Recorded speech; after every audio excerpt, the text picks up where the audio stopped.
I read 13 books in the month of April, so let's talk about all of them. In no particular order, we are going to start with Dawnshard by Brandon Sanderson. I had so much fun with this little novella. I think I gave it 4 stars, and it's basically a novella that comes after the 3rd book, but it's the 2nd novella, because the 2nd novella comes after the 2nd book, and then this comes after the 3rd book, and I always make it sound way more complicated than it actually should be.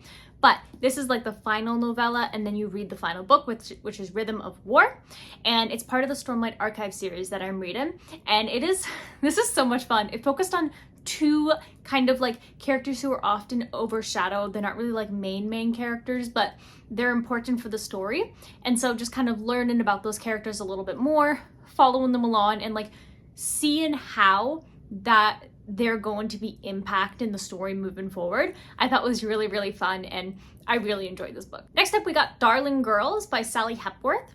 And this book was really interesting to me because it was not a fun read, really, but I actually still enjoyed it. I gave it 4 stars, and it's basically about these 3 girls who grew up in a foster home, and it was a really bad time. And so when they're adults, something happens 25 years later. There's bones that are discovered in the grounds of their pretty much like childhood home where they grew up. And so they're kind of brought into the investigation. Now, the book isn't really about the investigation. It's actually more about these 3 girls and the horrible life that they had growing up and how it's affected them into adulthood, which is really interesting. I just wasn't expecting it. I was expecting it more to be about that kind of murder mystery aspect, but it was a really hard and heavy kind of book, but I did enjoy it in the end. I found it really hard to read, but when I finished it, I'm like, I'm glad I read that. Oathbringer by Brandon Sanderson is another book that I read in the month of April, and this is a hunk-a-lunk. This is a gigantic book, the biggest book I've ever read in my life, to be honest. And it was so good. So this is the 3rd book in the Stormlight Archive series. I only have 1 more left, and I'm procrastinating a little bit, to be honest, because I don't want the series to be over, which if you think about it is kind of counterintuitive, because if I'm not reading the book, it's still the same as like if I finish the book and I haven't read the book. But either way, this one was really great. It focused on one of the main characters, and it gave you some really good insights into his backstory, into the present day, and just a lot of great development, amazing scenes that literally gave me chills. Like, I remember I was on my way and my boyfriend was driving, and I'm like, look at my goosebumps, and I like show him, and he's like, wow, like what scene did you get at? Because he's read it as well, and it's really great. It's hard not to spoil it because there's so much that happens, as you can tell, in like a book this massive, but if you haven't read Stormlight Archive, I definitely recommend you do. Next up, I read Choose Your Enemies Wisely by Patrick Bet-David, and this is actually a book from my Works book club. So I'm part of a bunch of different book clubs. I'm part of my Works book club, and then I'm also part of my local book club here where I live. And so those are my 2 book clubs, and I'm also part of the Book of the Month book subscription club. I'm part of a lot of things. But yeah, this is a book I never would have picked up in my life because it's not really the kind of book that I'd read, but it's part of the work then. So I read this for work, and I think the takeaways that I had for it, because it wasn't entirely like relevant to me and my role, it was more about preparing your business plan, but there were some interesting learnings that I got from it, especially like, I kind of already do this too, but kind of like having like thoughts and like understanding like why it's done a certain way, is basically seeing kind of like your rivals or your enemies and kind of tapping into that to kind of fuel your own success. So funny enough, I do this at the gym. There's like this one guy who's always there when I'm there, and because I kind of like recognize his existence, in my head he's a rival, and so that kind of fuels me up because I'm like, I want to make sure I show up to the gym all the time because my rival is going to do that as well. And that's kind of like what I learned from this book, which funny is because like I already do that, but I didn't have context or even really like, you know, when you do something but you don't think about why you do it, this helped me kind of think about why I do certain things. So it was interesting. 3 stars maybe. I also read Sanctuary of the Shadow by Aurora Ascher, and it is a very, very beautiful looking book. However, I did give it 2 stars. It was a very promising sounding book. It had a lot of hype to it. It had a lot of love and care. You can see like on the presentation of it, but unfortunately the writing and the characters and the world building fell very, very flat for me. If you're interested in my full thoughts on this, I did make a video about it where I kind of give my constructive feedback about this book, but yeah, unfortunately I did not enjoy it, and I really hate not enjoying books, but it happens. I also finally read the Caravel Trilogy by Stephanie Garber, and I am too lazy to take it out of its little box it came in, so that's why we're looking at it like this. And so that's Caravel, Legendary, and Finale, and I had so much fun with these books. I think I gave the first 2 books 4 stars, and the third book 4.5 stars. Now, these books by no means are like incredible or awe-inspiring or even really that shocking, but what I really liked about them is Stephanie Garber's writing. She is able to tap into that whimsical, magical, cozy, fantasy feeling, and the way that she writes is so unlike any other author that I've ever read. And it's just like so good. I think what it is about her is that she taps into the senses, but in the opposite way. Like, you can't really smell wallpaper, but the way that she describes wallpaper, kind of like ruby red candy, or this is me making it up, but she makes it sound way better than I am. And you can like smell the wallpaper, you can taste the wallpaper, and her writing is like that constantly. It's so captivating, it's so interesting, and the world that she built, like the whole Caravel world, is so fun. And like the payment system in there, people trade their lives and their secrets and their truths and days of their lives for information, and I just really loved it. Like, I know it's not even like the most fantastic thing ever, but if I enjoyed it, I think that's really what matters when it comes to reading. So I had fun with these. Penelope Douglas's Birthday Girl I finally read in the month of April as well, and this was such a fun read because it's so forbidden. It's basically about this woman named Jordan, and she's 19 years old, and she's dating this guy named Cole, and this book, it always brings blush to my cheeks. She ends up falling for his dad. And so if that sounds interesting to you, definitely like give it a read. I had a lot of fun actually, because it honestly, it wasn't that spicy at all. Like, it was a little bit spicy, but not really. It was like probably as spicy as ACOTAR. And it was fun. I think that the whole way that it was written and the whole forbidden aspect of it, and the will they, won't they, and them trying to fight against their own like urges to be with each other, and all of it was really well done, and I actually really did enjoy this. I think I gave it 4 stars, maybe 4.5 stars, but yeah, I had fun reading this book, and it was something I don't think it still makes me feel weird to think about like what the book is about, and it's not something I'd ever describe to my father, or he'd be like, oh, like, what's your book about? And I'd be like, oh, I'm never gonna tell you about this book, but guilty pleasure. I also read Happily Never After by Lynn Painter, and this was such a fun, giggly, fun time. I think I gave it 4 stars as well. This honestly was a really great month for books, in my opinion. There's only one that I dropped.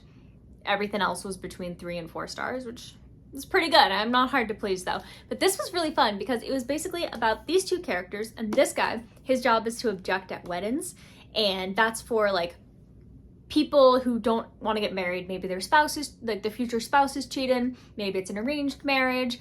Maybe their parents want them to get married, but they don't want to get married and they're too scared to say something, or their parents are friends with each other and they could lose their jobs, like all of that. And so our main character here, she hires this guy to object at her wedding because she doesn't want to marry the guy because he cheats on her, but she can't cancel the wedding because their dads are friends, and like I mentioned, but he'll get like fired and stuff. So she hires him, and then she ends up becoming an objector as well. And it's a really fun, really hilarious friends to lovers book.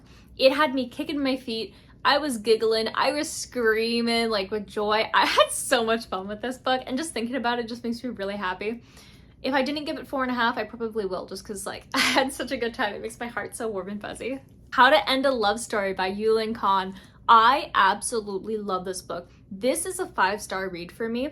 It's beautifully written. The characters are amazing and realistic, and honestly, it surpassed my expectations. It's basically about this woman, and she is a famous YA author, and her story is being turned into a TV show. And so this screenwriter gets on board, but they have history because unfortunately, our main character, the woman, Helen, when she was a teenager, and she had a sister. And her sister, unfortunately, jumped in front of a car, and she passed away because of it. And it just happened that the guy who was driving that car was Grant.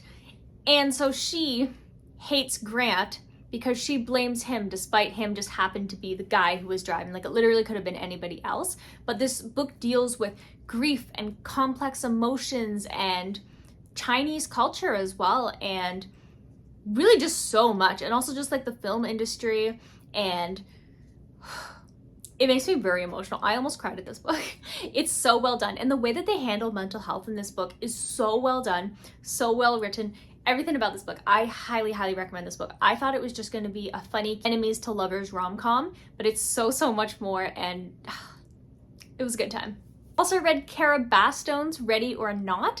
This was a book that I was surprised about how much I enjoyed it, because I've never really read a pregnancy romance book before, and so it was about this woman, and she unexpectedly got pregnant from a one-night stand, and her best friend's brother basically gets pretty close to her. Like, they're already friends, but now they're like super friends, and he's always like helping her out as she's going through pregnancy things, and it's honestly so wholesome. His name is Shep, and he's adorable. He is golden retriever boyfriend material.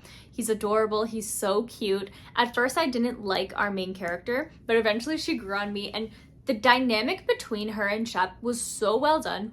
I had so much fun with this. This is another book that had me kicking my feet, very similar to Lynn Painter's Happily Never After. This was a good time.